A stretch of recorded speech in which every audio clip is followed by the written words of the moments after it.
అన్నమయ్య జిల్లా నందలూరు మండలంలోని రైల్వే కార్మికుల రైల్వే స్టేషన్ ముంగిట నిరాహార దీక్షను చేపట్టారు. ఎన్ఎఫ్ఐఆర్ మరియు ఎస్సీఆర్ఈ రీజనల్ సెక్రటరీ డాక్టర్ మర్రి రాఘవయ్య ఆదేశాల మేరకు నిరాహార దీక్షను చేపట్టారు. ఈ సందర్భంగా సంఘ ఆధ్వర్యంలో సెక్రటరీ వై రవిప్రకాష్ మాట్లాడుతూ నూతన పింఛను విధానాన్ని రద్దు చేసి పాత పింఛను విధానాన్ని అమలు చేయాలని ఈరోజు ఉదయం 8 గంటల నుండి సాయంత్రం 5 గంటల వరకు నిరాహార దీక్షను చేపట్టారు. ఈ కార్యక్రమంలో ట్రెజరర్ చిట్టిబాబు, కిషోర్ దాస్, ఆదినారాయణ, నాగరాజు, ఫైజల్, రామయ్య మరియు సంఘ సభ్యులు పాల్గొన్నారు.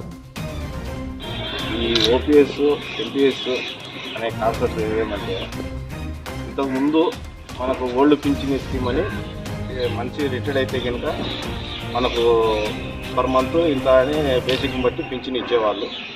ఇప్పుడు 2004 నుంచి అది మన